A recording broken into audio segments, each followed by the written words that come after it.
Madam जी, हाँ बोल। मेरी ना बहन की शादी है, तो उसके लिए ना मुझे कुछ एडवांस चाहिए था। मैडम जी, आप चिंता मत कीजिए, बाकी जो भी पैसे होंगे वो मैं अपनी पगार में से कटवा लूँगा। तेरे को पैसे चाहिए थे? कितने पैसे चाहिए तेरे को? मैडम जी, ज़्यादा तो नहीं, हाँ लेकिन 1 लाख रुपए तक की ज़रूरत थी। ज्यादा नहीं, और सिर्फ 1 लाख रुपए ही चाहिए थे। कितनी सैलरी है वैसे तेरी जो तेरे को 1 लाख रुपए बहुत कम लग रहे हैं? मैडम जी, ज़रूरत थी इसीलिए मैं आपसे मांग रहा हूँ। अबे ओ, तुझे पता है तेरे को 1 साल में कितनी सैलरी मिलती है? पूरे 50,000 रुपए। और तू क्या कह रहा है 1 लाख रुपए तू अपनी सैलरी से कटवाएगा? दिमाग सही है? दिमाग ठिकाने में है? और तुम जैसे लोगों का ना मुझे समझ में नहीं आता। घर पे कुछ भी फंक्शन होता है ना तो अपने बॉस में चढ़ के आ जाते हो कि मेरे को कुछ पैसे दे दो, मेरे घर में फंक्शन है। तूने हमसे पूछ करके कोई फंक्शन करवाया है? तूने मेरे से पूछ करके अपनी बहन की शादी फिक्स करवाई थी जो तू मेरे पास आकर के पैसे मांगने लग गया? चुपचाप यहाँ पे बैठ, काम कर, अदरवाइज ना तेरे जैसे बहुत घूमते हैं, मैं उनमें से किसी एक को रख लूंगी। मैडम जी, मैं आपके आगे हाथ जोड़ रहा हूँ, प्लीज़ मना मत कीजिए मैडम जी। अगर आपने मना कर दिया तो मेरी बहन की शादी में रुकावट आ जाएगी। तो कम से कम इतना तो समझिए मैडम जी, मैं इतने सालों से आपके यहाँ नौकरी कर रहा हूँ। सुन मेरी बात, मैं ना एक फूटी कौड़ी भी नहीं देने वाली तेरे को। और अगर तेरी बहन की शादी नहीं हुई ना मेरे पैसे ना देने से तो अच्छी बात है, उसको भी बोल कुछ काम कर ले। मेरे घर में ना आई थिंक झाड़ू पोछा कर लेगी वो, तो उसको बुला दिया, उससे झाड़ू पोछा करवा लूंगी मैं। फिर तो कुछ पैसे आ जाएंगे तेरे पास, फिर करवा लियो 5-6 साल बाद उसकी शादी। बैठ यहाँ पर काम कर अपना। और तेरी ये हिम्मत कैसे हुई जो तू मुझे आकर के कह रहा है कि तू इतने सालों से यहाँ पे काम कर रहा है? तेरे जैसे ना भतेरे मिल जाएंगे, समझ में आया? तू कोई एहसान नहीं कर रहा हमारे ऊपर, सैलरी ले रहा है, हर महीने तेरे को सैलरी दे रहे हैं, वो भी टाइम से।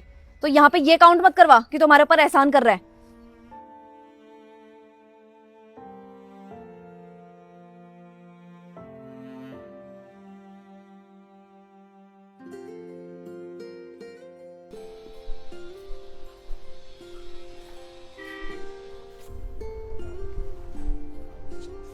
पैसे? इतने सारे पैसे?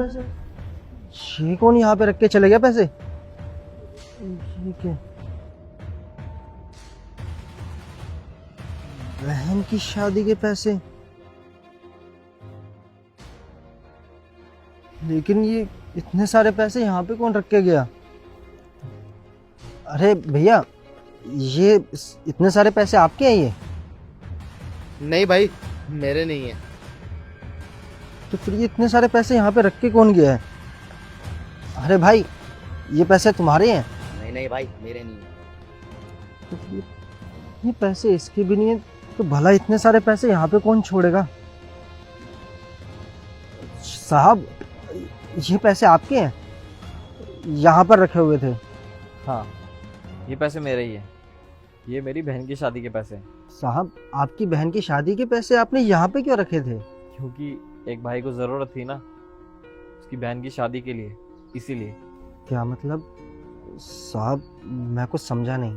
क्योंकि मुझे पता है कि आपकी बहन की शादी है और आपको पैसों की सख्त ज़रूरत है, तो इसलिए मेरी तरफ से एक छोटी सी मदद। क्या? लेकिन साहब, आपको ये सब कैसे पता चला? अरे कल जब तुम यहाँ पे मैडम से बात कर रहे थे ना, तो मैंने पीछे खड़े होकर सब कुछ सुन लिया था। तब मैंने सोचा कि मैं आपकी मदद कर देता हूँ। वैसे भी मेरी कोई बहन नहीं है भाई, तो मेरी तरफ से एक छोटी सी मेरी बहन को भेंट है। ये पैसे कन्यादान समझ के रख लेना। हाँ साहब, मुझे यकीन नहीं हो रहा। ये पैसे आपने मेरी बहन की शादी के लिए दिए? आपने तो मेरी मदद कर दी साहब। आपने जानते हैं आपने मुझ गरीब पर कितना बड़ा एहसान किया।